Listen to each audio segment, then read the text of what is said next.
They called it the war to end all wars. The First World War was one of the bloodiest and most intense fighting that the world had ever seen up until that point.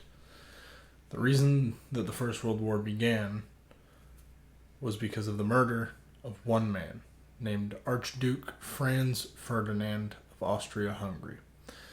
It happened one day, June 28th, 1914, when the Archduke was in Sarajevo and he was in a motorcade because he was there for a celebration or a parade. And the driver took a wrong turn, and there had been a plan devised by a young man by the name of Gavrilo Princip, who had put this plan together to assassinate the Archduke because he believed for Serbian nationality. And so he shot and killed Archduke Franz Ferdinand on that day. And this outraged the entire country of Austria-Hungary and made them incessantly angry with Serbia, as that is where Mr. Princip was from. And so this would lead to one of the bloodiest battles ever seen throughout the world, which is known as the Battle for Verdun. And it was in 1914 was when it started. The German offensive moved into Verdun in France, and they took the fort known as Fort Verdun. And they did it without having to kill a single person. They walked right into the fort and were able to take it without firing a single shot.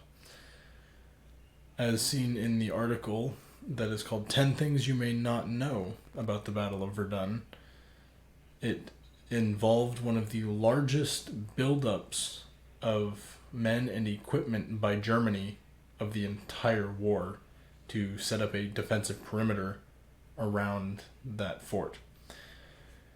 And after a while, the Germans started to build up their defenses around this fort to try and make a push deeper into France.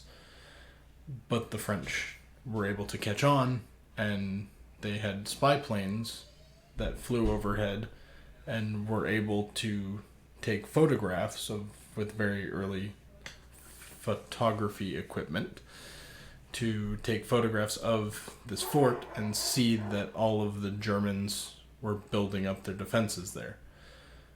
And so the French moved into the area and tried to cushion the attack of the Germans as much as possible. And so they basically had one road that they were able to use, as the Germans had already destroyed the majority of their railroad lines and railways to be able to bring supplies in. So they had one road to bring everything into Verdun. And that's how they were able to get stuff in. And so the first official attack of the Battle of Verdun was done by the Germans, and it was on February 21st of 1916. And it was more than 1,200 guns that they had set up around an 8-mile perimeter around the fort. And this is what would lead to the longest and bloodiest battle of the First World War. The first attack happened at 7:15 a.m. in the morning on February 21st, where the Germans launched a massive shelling bombardment across the front that had been built up that was around 25 miles long. And they would, after that, send out scouts to try and check the French positions to see if they had been hit properly or not. And if they were not, then they would continue shelling. And that is what their original main tactic was. And so after that first original attack, the Germans gained some confidence because they were able to destroy some French positions. And they started to push forward and basically push their way outwards from the fort to try and take as much land and as much area as possible to capture.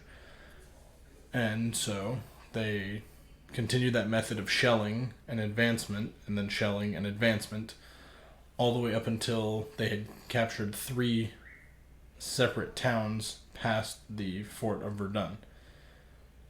And what happened after they captured these 3 towns was that the French tried to push back, as they had been throughout the whole thing, but this time they made a very large effort. And so the French continued on for 4 months after that to try and push back and recapture these towns the Germans had taken. And they had basically started trading sides and going back and forth and basically pushing each other forward and backwards, like a kind of like a game of tennis, and just continuously bombarded one another and pushed each other back and forth until the French were able to push harder after they had exhausted Germany's supplies. And so the French were able to push back and retake 2 of those towns, and the Germans tried one final push against the French, but it failed. And the battle continued for a total of 362 days, I believe. And the final battle for Verdun ended on September 3rd of 1916.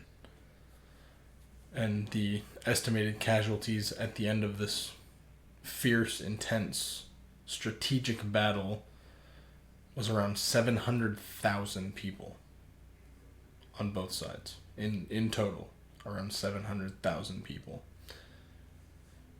And therefore, the Battle of Verdun has gained infamy throughout history and throughout the world, and is definitely one of the greatest battles seen by humankind in recent history.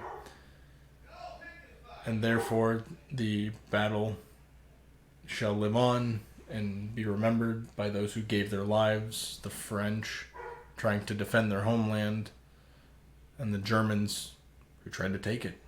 They tried very, very hard, and they did not end up succeeding. They were pushed back, and the French were able to keep a hold and take back what was rightfully theirs. Thank you very much. This has been a wonderful bit of information to share with you, and I hope that maybe sometime you take your own time to do some research about not only just the Battle of Verdun, but also the First World War, as it was an intense time of new tactics, new weaponries, new technologies, and just overall advancement in warfare. So, thank you very much for watching, and I hope you enjoyed it.